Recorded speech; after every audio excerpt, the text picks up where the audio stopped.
সংসার সুখের হয় রমণীর গুণে। ধারাবাহিকে যে রমণীর গুণে সংসার সুখের হয়েছিল, সেই রমণীকে মনে আছে? গ্রামের চঞ্চল মেয়ে লক্ষ্মীর সাথে বিষ্টুর জোর করে বিয়ে দেওয়া হয়। সেই পর্দার লক্ষ্মী এখন কি করছেন? কোন ক্লাসেই বা পড়ছেন? কেনই বা এখন পর্দায় দেখা যাচ্ছে না? তবে কি অভিনেত্রী গ্ল্যামারের দুনিয়া থেকে একটু দূরেই রয়েছেন? ইনি অভিনেত্রী বিজয় লক্ষ্মী চ্যাটার্জি। এখন তিনি কি করছেন জানেন? অভিনেত্রীর বয়সই বা কত হলো? সংসার সুখের হয় রমণীর গুণে, দিরাকমল, রানু পেলো লটারি, প্রত্যেকটাই সুপারহিট ধারাবাহিক। আর এখানে রয়েছে একটা কমন ফ্যাক্টর, গোলগাল মুখের এক মিষ্টি মেয়ে। কখনো দুষ্টুমিতে ভরা হাসিতে মজা পেয়েছে দর্শক, কখনো বা তার দুঃখে কষ্ট পেয়েছেন।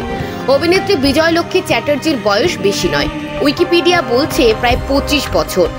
তাকে শেষবার দেখা গিয়েছিল চিনি ধারাবাহিকে। তবে চিনি স্টোরি দর্শকদের খুব একটা পছন্দ হয়নি, খুব অল্প সময়ের মধ্যেই শেষ হয়।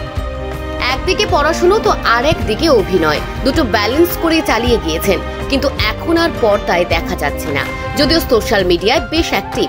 মাঝে মধ্যেই অভিনেত্রী নানান পোস্ট করেন। আপাতত তিনি শরীর চর্চায় মন দিয়েছেন। আগের থেকেও ওজন কমেছে অনেকটাই। আবার কবে পর্দায় দেখা যাবে? প্রস্তুতি যে চলছে তা বলাই বাহুল্য।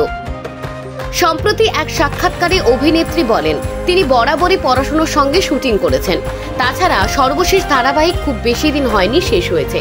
এখন তিনি নিজের চেহারার দিকে নজর দিয়েছেন, শরীর চর্চা করছেন, সাঁতার কাটছেন, পাশাপাশি চলছে মাস্টার ডিগ্রির পড়াশোনা। কলকাতা বিশ্ববিদ্যালয় থেকে ইংরেজিতে মাস্টার্স করছেন তিনি। এছাড়াও অভিনয় নিয়ে নানান জনের সাথে আলোচনা চলছে, কথাবার্তাও হচ্ছে। তবে এখনো চূড়ান্ত কিছু হয়নি। তাছাড়া একটা কাজ চূড়ান্ত হওয়ার আগে নানান ধরনের কথা হয়ে থাকে। দুই পক্ষ একমত এলে তবেই সেই কাজ চূড়ান্ত হয়। আপাতত কোনো কাজের জন্য চূড়ান্ত হ্যাঁ করেননি তিনি। তাই বলা যেতেই পারে বিজয় লক্ষ্মী সঠিক সুযোগের অপেক্ষায় রয়েছেন। তাছাড়া দেখুন, এখন নিত্য নতুন নানান ধারাবাহিক আসছে। পাল্লা দিয়ে বদলাচ্ছে মুখ, বদলাচ্ছে চরিত্র।